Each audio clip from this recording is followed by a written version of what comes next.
Eh oui, là c'est panique à bord. Bonjour à tous. Alors vous avez bien fait de venir sur cette vidéo parce que regardez, alors voilà ça par exemple. Hein. Vous savez ce que ça veut dire les fameux petits chiffres là qui est autour là pour ce symbole chimique. Et là, ça là, SO4, 2 4. Vous savez ce que ça veut dire 2 non plus. Vous savez pas?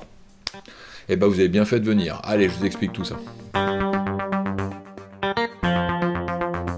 Ah oui, parce que c'est vrai que ça pourrait être bien de savoir quand même clairement que veulent dire tous ces chiffres qu'il y a en bas, en haut, à gauche, à droite. Eh bien écoutez, je vais vous faire ça, un petit résumé, vous allez voir, ça va être très, très rapide. N'hésitez pas à prendre des notes, hein, ok. Alors, regardez, vous avez ici ce qu'on appelle un élément chimique, ici, grand O, c'est pour l'oxygène, et puis vous avez des chiffres, 8, 16, 2 Alors qu'est-ce que ça veut dire? Bah regardez, j'ai travaillé un petit peu pour cette vidéo, bah bien entendu, ça va de soi, et voici ce que ça veut dire. Vous avez tout d'abord O, c'est ce qu'on appelle le symbole chimique, c'est ce qui va définir un élément chimique. Et comment est-ce qu'on définit un élément chimique? Vous en connaissez des éléments chimiques, hein, l'oxygène, le carbone, l'hydrogène, l'azote, le phosphore, le zinc, l'uranium, il y en a plein. Mais qu'est-ce qui définit un élément chimique? Eh bien ça va être ce qu'on appelle Z, le chiffre du bas à gauche, qui est le numéro atomique. Ce numéro atomique correspond au nombre de protons. C'est-à-dire que tous les éléments qui ont 8 protons dans leur noyau s'appellent oxygène. Voilà, et bien tout simplement. Par exemple, pour le carbone, Z égale 6. C'est-à-dire que tous les éléments chimiques qui possèdent 6 protons dans leur noyau s'appellent carbone. Exactement. Le nombre en haut à gauche, alors lui, c'est ce qu'on appelle grand A, le nombre de masse. C'est-à-dire le nombre de nucléons. Les nucléons, ce sont les particules qu'il y a dans le noyau. Et vous avez protons plus neutrons. Voilà. Pourquoi nombre de masse? Eh bien parce que c'est ce qui va définir la masse d'un élément chimique. Pourquoi? Parce que les électrons qui sont autour ne pèsent quasiment rien par rapport aux nucléons. Donc 16 ici, eh bien, ça veut dire qu'il y a 16 nucléons, 16 particules dans le noyau de l'oxygène. Le nombre en haut à droite, c'est ce qu'on appelle la charge électrique. Ici, 2 ça veut dire quoi? Ça veut dire que vous avez 2 charges négatives en excès dans cet élément chimique. Voilà. Les charges négatives, ce sont les électrons. Les charges positives, ce sont les protons. Donc ça veut dire qu'il y a ici 2 électrons en plus par rapport au nombre de protons. Ah, mais comme il y a 8 protons dans cet élément chimique, ça veut dire que j'ai 10 électrons, 8 plus 2, autour du noyau. Bon, bah voilà, je peux avoir pas mal de petites infos.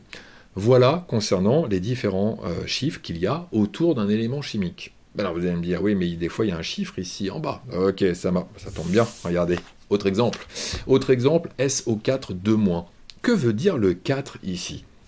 Le 4 veut dire que dans cette entité chimique, constituée de soufre et d'oxygène, eh bien il y a 4 éléments oxygène. Le 4 fait toujours référence à l'élément chimique qui se trouve juste devant lui. D'accord? Donc O4, 4 éléments oxygène.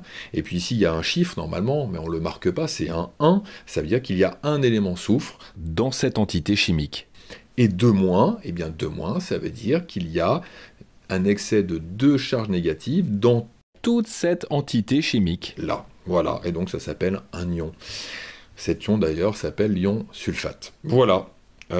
Allez, je vous pose une petite colle et on termine là-dessus. Ça va? Hop, petite colle. Hop là, je vous le colle. Ça là, regardez là.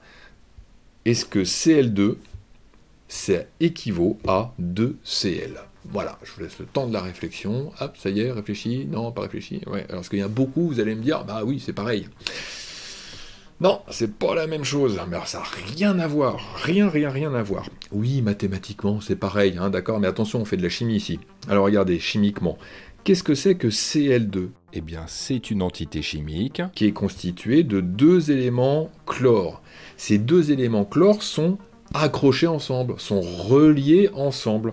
D'ailleurs, ça s'appelle ici une molécule. À côté, vous n'avez pas 2 éléments chlore qui sont reliés ensemble, vous avez 2 éléments chlore. Voilà, c'est tout. 2 éléments chlore, mais qui ne sont pas reliés ensemble. Ok? Donc, pour résumer, Cl2, c'est une molécule qui est constituée de 2 atomes de chlore qui sont collés ensemble. Voilà. Et à côté, vous avez 2 atomes de chlore. Je les compte. Un atome de chlore, voilà. Et puis j'en ai un autre ici. Ah, voilà, ça y est, j'en ai 2. Mais ils ne sont pas reliés ensemble. Donc, ce sont 2 entités chimiques différentes. Bon bah voilà, et ben j'espère que ça vous a aidé. Je vous remets ceci pour la fin, n'hésitez pas si vous n'avez pas tout noté. Et puis alors n'hésitez pas, oh là là, alors ça, n'hésitez pas, alors cette vidéo elle est super, ça n'hésitez pas non plus.